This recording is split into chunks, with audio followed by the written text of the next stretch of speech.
Samurais once killed each other for respect. Today, thousands of people dress up as wolves. What does that say about us? And how did we get from there to here?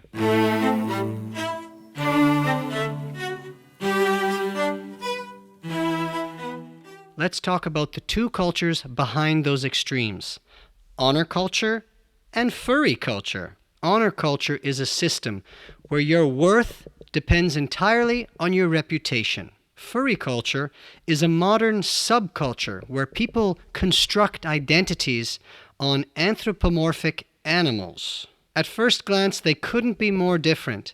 One is deadly serious and the other is furry culture. But both are human attempts to answer the same question. Who am I? What am I? And where do I belong? Honor culture is a social system where your reputation decides almost everything. If you're insulted, it's an attack on your feelings, sure, but it's also an attack on your status, your family, and by extension, your survival. If you don't fight back, people will see you as weak, and in honor cultures, weakness invites attack. Remember that men once fought duels, slipping off the glove, a slap in the face. You have disrespected me, sir. We shall fight, you and I, to the death. That's real. Personal vendettas between families raged for generations. Have you ever heard the Japanese term Bushido? It was a code followed by the samurai. It emphasized loyalty and courage stronger than death itself. To this day, honor killings still exist in some parts of the world. It's extreme, but they might say there's a certain type of logic behind it. In places where laws were weak and states couldn't protect you, you had to protect yourself with your reputation, your identity, others' perception of you. Honor was a social currency. Lose it and you lose safety. Gain it and you gain protection. Now let's jump on over to furry culture.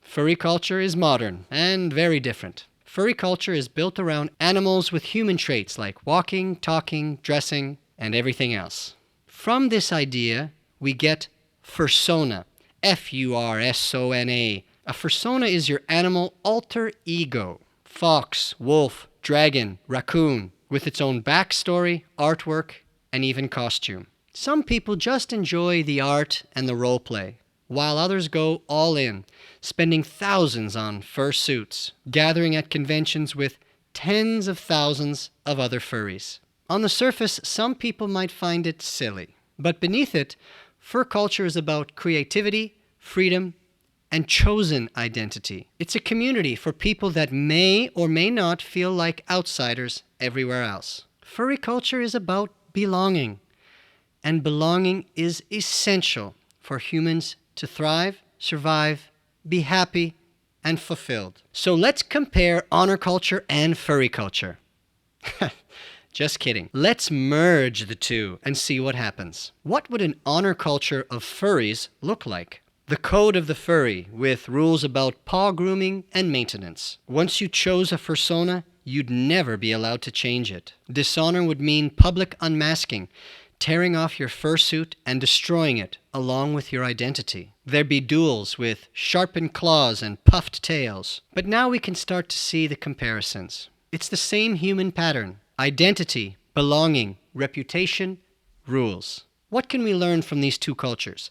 In honor culture, there's much to aspire to: discipline, loyalty, accountability, courage, and meaning through duty. But there are also the group crushing individual identity, the impression of women, fragile egos, and no way out once you're in. Furry culture is replete with benefits as well: creativity, chosen identity, community, playfulness, and escapism that can hopefully heal. But of course, too much of anything is probably not good. In furry culture, there might be over-identification, getting so lost in your identity that you no longer know who you truly are. Isolation from wider society. An extreme escapism that simply avoids problems rather than facing them head on.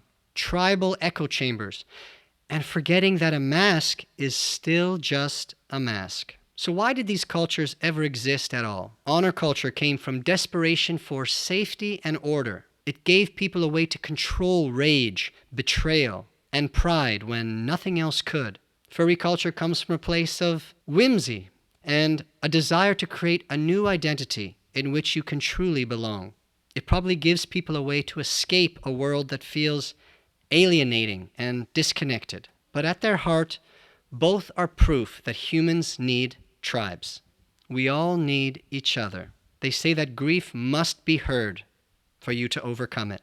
So perhaps we create tribes just to have an ear. You need tribes. You need groups. Whether fox or samurai, you need people to call your own. But you can't go to the extremes. You are not literally a samurai. That time has passed. And you are not literally a fox. Foxes live in the woods, eat garbage, and don't speak. To be a fox is only to imitate the likeness of a fox. To be a samurai is only to imitate the likeness of a code. Both are masks, and you must know when to put them on and when to take them off. So my advice, take the best parts.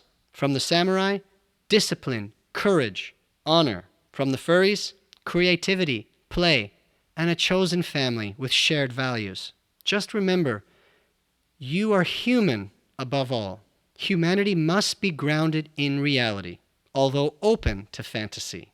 What is it to be a fox to you? How about a samurai? What of a human? What is it to be a sexy, foxy samurai wolfdragon? Tell me in the comments, or don't.